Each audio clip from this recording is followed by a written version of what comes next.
Você já percebeu que, às vezes, o maior sacrifício que uma filha faz é se anular para ser aceita? Existe um tipo de filha que aprende cedo a desaparecer sem sair do lugar, que se ajusta ao ambiente como água em um recipiente, silenciosa, discreta, quase imperceptível. Ela não questiona, não desagrada, não ocupa espaço demais. Só observa. Desde muito nova, desenvolve uma sensibilidade quase invisível. Percebe o peso não dito no olhar do pai. Reconhece a tristeza disfarçada no sorriso da mãe. Capta os silêncios carregados de tensão no ar da casa. Ela não ignora o que sente. Pelo contrário, sente tudo intensamente.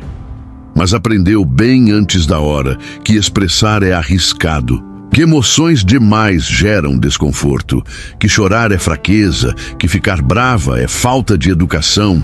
Então ela se fecha, aprende a sorrir mesmo quando está desmoronando por dentro. E o mundo, curioso como é, recompensa esse disfarce. A sensibilidade vira drama, o silêncio vira virtude. Aos poucos ela entende, é mais seguro ser agradável do que verdadeira. E essa lição não vem em gritos ou castigos. Vem em frases sutis, repetidas tantas vezes que parecem inofensivas.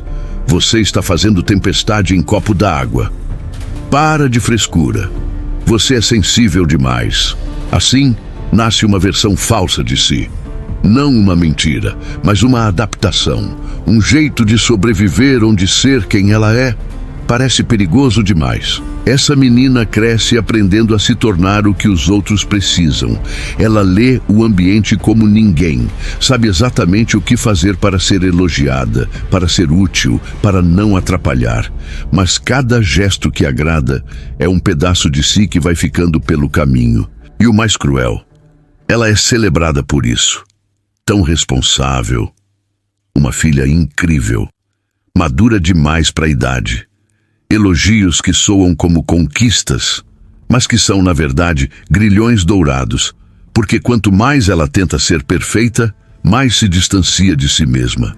A pergunta que grita, mesmo abafada, é: o que acontece com uma menina que só se sente amada quando esconde quem realmente é? Desaparecer nem sempre é sumir. Às vezes, é sorrir quando a alma está em silêncio. E esse silêncio é pesado. Não foi escolha, foi necessidade, um instinto de proteção, um reflexo de quem percebeu cedo demais que ser inteira causava incômodo, que sentir com intensidade era demais para o mundo ao redor. Então, ela se adaptou, podou os excessos, escondeu o que doía, criou um eu funcional, um eu aceitável. O psicanalista Donald Winnicott chamou isso de falso self.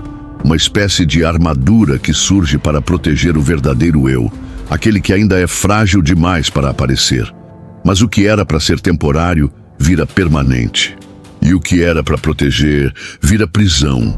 Essa menina aprende a priorizar o conforto dos outros, a medir palavras, a evitar conflitos. Ela se torna a especialista em não precisar, não incomoda, não exige. Sua dor é silenciosa. Sua solidão é discreta. E tudo isso em nome de um amor condicionado, um afeto que só vem quando ela está perfeitamente controlada. O médico Gabor Maté fala sobre esse conflito primordial entre ser autêntico e ser aceito. A criança quer, acima de tudo, pertencer. E se for preciso abrir mão de si mesma para isso, ela abre.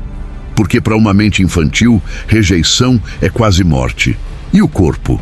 Esse corpo pequeno e sensível grava tudo, mesmo quando a mente tenta esquecer. Essa filha que o mundo tanto admira é a mesma que aprendeu a se apagar com elegância, a vestir uma leveza que custa caro, porque no fundo ela acredita que só será amada se não pesar. E talvez o mais triste é que ninguém nota o quanto ela está desaparecendo. Dizem que ela é madura além da idade, que tem uma empatia admirável, que transmite uma calma que conforta. Mas por trás desses elogios, existe um acordo invisível. Fique assim, sua ausência emocional nos acomoda. Ser boa Nesse contexto, virou sinônimo de ser menos intensa, menos verdadeira, menos incômoda. E o que é genuíno nela vai sendo silenciado. Não porque alguém quis apagar sua luz, mas porque brilhar de verdade exigia demais de quem estava ao redor. Então ela não finge, só deixa de se mostrar, até que um dia já não sabe mais se o sorriso no rosto é real ou só uma resposta automática esculpida pelo hábito de agradar. E quando a alma fica tempo demais calada, o corpo começa a falar. Ela parece equilibrada, sempre serena, sempre capaz. Mas por dentro, uma rachadura silenciosa vai se aprofundando. Acorda cansada, mesmo após noites inteiras de sono. Sente culpa quando descansa e relaxar se torna quase impossível. Seu corpo está em estado de alerta constante, mesmo quando tudo parece calmo. O mais confuso, não há um trauma visível. Não há um grande evento que justifique tanta tensão interna. É um sofrimento difuso, sutil, mas presente. E talvez isso seja o mais cruel, não conseguir nomear o que dói, porque o corpo nunca esquece o que a mente tentou enterrar. A medicina já mostrou que as emoções que não são expressas não desaparecem. Elas se escondem, se acumulam em dores inexplicáveis, respirações curtas, noites mal dormidas, intestinos travados, imunidades frágeis. O corpo arquiva cada lágrima engolida, cada grito silenciado. Ele se transforma no diário secreto daquilo que nunca pôde ser dito. A psiquiatra Judith Herman chamou isso de a traição do corpo. Quando a mente faz de tudo para seguir, mas o corpo insiste em lembrar. A menina que engoliu a raiva cresce com dores de cabeça que nenhuma medicação resolve. Aquela que sempre foi fácil de lidar é tomada por crises de ansiedade que surgem do nada. Não é drama, não é exagero. É o sistema nervoso implorando por descanso depois de anos vivendo em modo de sobrevivência. Ela foi treinada para decifrar rostos, tons de voz, gestos mínimos. Desenvolveu um radar emocional tão preciso que vive escaneando o ambiente. A hipervigilância virou seu estado padrão. E quando, enfim, tudo parece tranquilo, o colapso vem. Porque paz externa nunca significou segurança emocional. Tudo aquilo que ela nunca disse, o corpo guardou. E isso não é metáfora, é fisiologia. Quando uma criança entende que mostrar seus sentimentos é perigoso, o corpo inteiro se adapta a essa lógica. Não é apenas psicológico, é estrutural. A emoção não expressa vira rigidez muscular, desequilíbrio hormonal, respiração travada. Sentir passa a ser ameaça. E o corpo, leal ao instinto de autoproteção, aprende a calar. Mas esse silêncio é tensão em estado bruto. Ela não explode, ela não desaba, ela racha por dentro. E o corpo, que deveria ser abrigo, vira cela. Então surge a pergunta que corta como faca. Quem se beneficia quando meninas aprendem a se apagar? A filha que não discorda, que não pede, que não se impõe, é confortável. Para os pais, para a escola, para o trabalho. Ela é aquela que mantém a ordem, que evita conflitos, que suaviza as tensões. Mas essa conveniência cobra um preço, a verdade dela. No centro dessa engrenagem está o amor condicionado. Um afeto que só vem quando ela se comporta do jeito certo, quando agrada, quando performa. Desde cedo, ela aprende uma fórmula perigosa. Quanto mais me ajusto, mais sou querida. Quanto mais me anulo, mais sou valorizada. Ela é premiada por se doar, aplaudida por ceder. Mas o amor que recebe não a enxerga, ele se serve dela. Ela não é vista como uma pessoa inteira, com vontades, limites, desejos. Ela se torna um espelho, refletindo o que os outros querem ver. Um recipiente moldável para satisfazer expectativas. Nunca um ser livre, espontâneo, imperfeito. E isso não é obra do acaso. É o resultado de um sistema inteiro. A cultura, de forma sutil e insistente, reforça essa lógica em todos os cantos. Na literatura, na música, no cinema, nas histórias que contamos para nossas filhas. O ideal feminino ainda é aquele que espera, que cuida, que compreende, que se adapta. A mulher certa é aquela que não incomoda. E quando uma mulher ousa ser inteira, é taxada, é julgada, difícil, exagerada, instável, inconveniente. Na psicologia junguiana, essa figura aparece como a donzela idealizada, aquela que é pura, delicada, contida. Marie-Louise von Franz descreve esse arquétipo como um feminino amputado, um modelo que agrada, mas aprisiona. E para que uma mulher possa, de fato, tornar-se inteira, será preciso romper com esse molde. Ter coragem de desagradar, de frustrar expectativas, de dizer não. Desmontar o que sempre pareceu funcionar exige coragem. Porque nesse mundo que recompensa a obediência, ser você mesma é visto como um ato de rebeldia e rotulado como egoísmo. A verdade é dura. A boa menina não some por conta própria. Ela é moldada, premiada, incentivada a assumir. Ela é treinada para caber, para ser leve, para não pesar.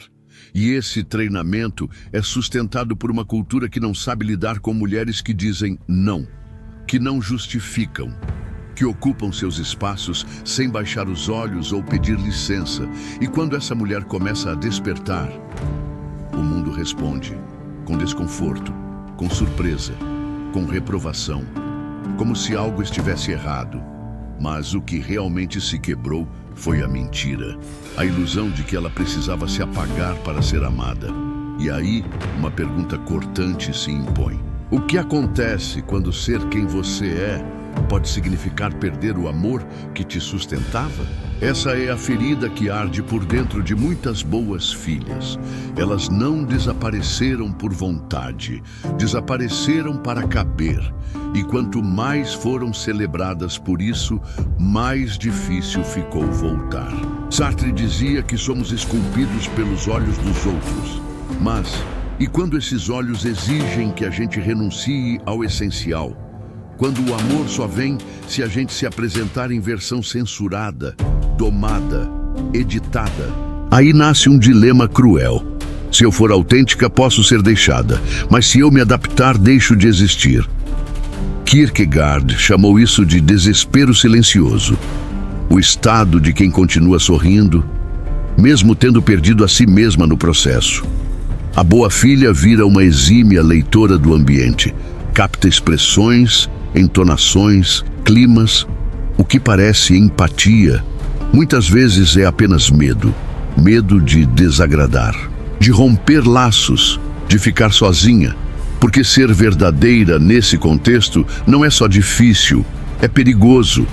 Ser autêntica desafia o equilíbrio frágil das relações, expõe as trocas veladas, questiona os pactos invisíveis que sustentam vínculos baseados em desempenho, não em verdade. A sinceridade cobra um preço, e para muitas esse preço parece alto demais. Então, elas continuam sorrindo, mesmo que algo dentro delas vá se desfazendo aos poucos.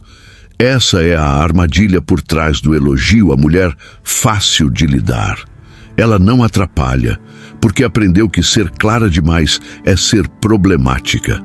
Ela não pede, porque entendeu que ter desejos é ser fraca. Ela não reage, porque percebeu que expressar dor é ser excessiva. Mas paz não é ausência de conflito, é presença de verdade. O que ela vive é outra coisa, é um contrato silencioso. Eu me apago um pouco e vocês me amam por isso. Esse é o paradoxo da boa filha. Ela é tudo para todos, menos para si. E quanto antes aprende esse script, mais difícil é abandoná-lo. Porque com o tempo, ela mesma já não sabe se é amada de verdade, ou pela performance que aprendeu a oferecer, até que algo acontece. Às vezes é sutil, como um incômodo insistente. Às vezes é uma quebra interna. Não é raiva, não é explosão, é uma tomada de consciência. Ela olha para a vida que construiu, que parece impecável por fora, e percebe o vazio lá dentro. Ela cuida de tudo, sustenta todos, resolve o que ninguém vê, mas no fim do dia ninguém cuida dela, nem mesmo ela, porque desaprendeu, e é aí que tudo começa a desmoronar. A fachada não segura mais o peso da ausência. O corpo entra em exaustão, a mente não foca, a alma se apaga. E uma pergunta que sempre esteve ali no fundo, agora se ergue com força: quem sou eu, quando não estou tentando agradar ninguém? Na psicologia analítica, esse momento é o chamado para a individuação, o processo de se tornar inteira. Não a filha boazinha, nem a rebelde por impulso, mas a mulher que existe de verdade por inteiro. Individuar-se é um caminho de retorno, nem sempre suave, mas profundamente libertador.